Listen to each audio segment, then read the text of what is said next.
Welcome back. Bigg Boss Malayalam season 6 എത്താറാകുമ്പോൾ official അപ്ഡേറ്റുകൾ ഒന്നും കാര്യമായി കിട്ടുന്നില്ലെങ്കിലും അൺഒഫീഷ്യൽ അപ്ഡേറ്റുകളൊക്കെ ഇങ്ങനെ വന്നുകൊണ്ടിരിക്കുകയാണ്. ചാനൽ ഒന്ന് മറക്കാതെ സബ്സ്ക്രൈബ് ചെയ്ത് മുന്നോട്ട് കാണുക. ഇപ്പോൾ നിലവിൽ കണ്ടസ്റ്റൻസിന്റെ കൺഫർമേഷൻ അപ്ഡേറ്റുകളൊക്കെ സീസൺ 4 കണ്ടസ്റ്റന്റ് ആയിരുന്ന റോൺസൺ ആണ് നടത്തിക്കൊണ്ടിരിക്കുന്നത്. ഇടയ്ക്ക് ചിലരൊക്കെ ഉണ്ടെന്നും പറഞ്ഞ് ഇൻസ്റ്റയിൽ സ്റ്റോറി ഇടും, കുറച്ച് കഴിഞ്ഞ് അത് ഡിലീറ്റ് ചെയ്ത് കളയും, പിന്നെയും അതേ സ്റ്റോറി ഇടും. എന്താണ് ശരിക്കും നടക്കുന്നതെന്ന് ഒരു ഐഡിയയുമില്ല. ഇനി ഏഷ്യാനെറ്റ് തന്നെ റോൺസനെ പറഞ്ഞേൽപ്പിച്ച് സ്റ്റോറി ഇടുന്നതാണോ എന്ന് പോലും സംശയമുണ്ട്. കാരണം റോൺസന്റെ അപ്ഡേറ്റ് കണ്ട് ഇവരൊക്കെ വരുമെന്ന് കരുതി ഇരിക്കുമ്പോൾ ട്വിസ്റ്റുമായി ബിഗ് ബോസ് ടീം എത്തും. ഈ പറഞ്ഞവർ ആരും കാണില്ല. എന്തായാലും റോൺസൺ 7-8 പേരെ ഓൾറെഡി കൺഫേം ചെയ്ത് കഴിഞ്ഞു. നമുക്കും അവരെയൊക്കെ ഒരു 90% മുകളിൽ ചാൻസസ് കൊടുത്ത് നിർത്താം. നമുക്കപ്പോൾ കുറച്ചു പേർക്ക് കൂടി കൺഫർമേഷൻ കിട്ടിയെന്നും അതുപോലെ 1-2 പുതിയ പേരുകളും കേൾക്കുന്നുണ്ട്. ഒന്ന് നോക്കിക്കളയാം. ആദ്യം തന്നെ ആക്ടറായ കൃഷ്ണയുടെ പേരാണ് കേൾക്കുന്നത്. ഇതുവരെയും പ്രഡിക്ഷൻ ലിസ്റ്റിൽ പോലും ഇല്ലാതിരുന്ന ആളാണ്. റോൺസണും കൺഫേം ചെയ്തിട്ടുണ്ട് കൃഷ്ണ സീസൺ 6 ഉണ്ടാകുമെന്നത്. എന്തായാലും നമുക്ക് നോക്കാം. ഒന്നും നമ്മൾ 100% ഉറപ്പിക്കുന്നില്ലല്ലോ. അടുത്തത് കേൾക്കുന്നത് കൊല്ലം ഷാഫിയുടെ പേരാണ്. മാപ്പിള പാട്ടുകളൊക്കെ പാടുന്ന ഷാഫി സ്റ്റാർ മാജിക് ഫെയിം കൂടിയാണ്.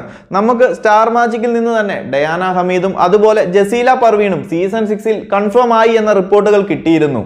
റോൺസൺ കൺഫർമേഷൻ സെന്ററും സ്ഥിരീകരിച്ച ഒരു കാര്യമാണ്.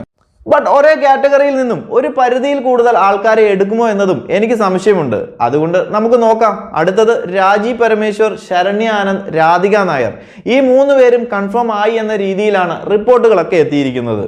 നമ്മുടെ റോൺസൺ കൺഫർമേഷൻ സെന്ററും ഇവരുടെ കൺഫർമേഷൻ സ്ഥിരീകരിച്ചതാണ്. ഇനി സീസൺ 6 എത്തുമോ എന്നത് ദൈവത്തിന് മാത്രം അറിയാം. അതുപോലെ കൺഫർമേഷൻ സ്ഥിരീകരിച്ചവരാണ് മല്ലു ജഡി, ഫുഡ് ബ്ലോഗറായ മുകേഷ് എം നായർ, അതുപോലെ സീരിയൽ ആക്ട്രസ് ആയ അപ്സര ആൽബിയും ഫിറ്റ്നസ് ട്രെയിനറായ ജിൻഡോയും.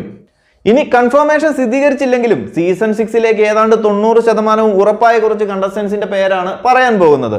1 ഇൻഫ്ലുവൻസറായ സിജോ ജോൺ, 2 സെലിബ്രിറ്റി മേക്കപ്പ് ആർട്ടിസ്റ്റായ ജാൻമണി ദാസ്, 3 ബ്യൂട്ടി ബ്ലോഗറായ ജാസ്മിൻ ജാഫർ, 4 ആങ്കറായ പൂജ കൃഷ്ണ, 5 ടെലിവിഷൻ ഹോസ്റ്റായ Binoy Varghese, 6 cine serial actress ആയ യമുന റാണി, 7 മോഡലും റൈഡർ ഗേളും ഒക്കെയായ അനീഷ നായർ, 8 മോഡലായ ജീവ നമ്പ്യാർ. ഇനി ഇവരെ കൂടാതെ ഉപ്പുമുളകും ഫെയിം ഋഷി, തട്ടിമുട്ടിയും ഫെയിം സിദ്ധാർത്ഥ് പ്രഭു, ഡാൻസറായ നയന ജോസൻ, ട്രാൻസ്ജെൻഡറായ അമയ പ്രസാദ്, ആക്ടറും CCL പ്ലെയറുമായ ക്രിസ്റ്റി സെബാസ്റ്റ്യൻ. ഈ 5 പേരുകൾ കൂടി സാധ്യതയിൽ തന്നെ നിർത്താം. അങ്ങനെ മൊത്തം 23 പേരുകളാണ് ഏതാണ്ട് ഉറപ്പായി എന്നും അതുപോലെ കൂടുതൽ സാധ്യതകൾ പറയുന്നവരുമായി ഉള്ളത്. അപ്പോൾ കൂടുതൽ ബിഗ് ബോസ് മലയാളം സീസൺ 6 അപ്ഡേറ്റുകളുമായി മറ്റൊരു വീഡിയോയിൽ കാണാം. ചാനൽ മറക്കാതെ എല്ലാവരും ഒന്ന് സബ്സ്ക്രൈബ് ചെയ്യുക.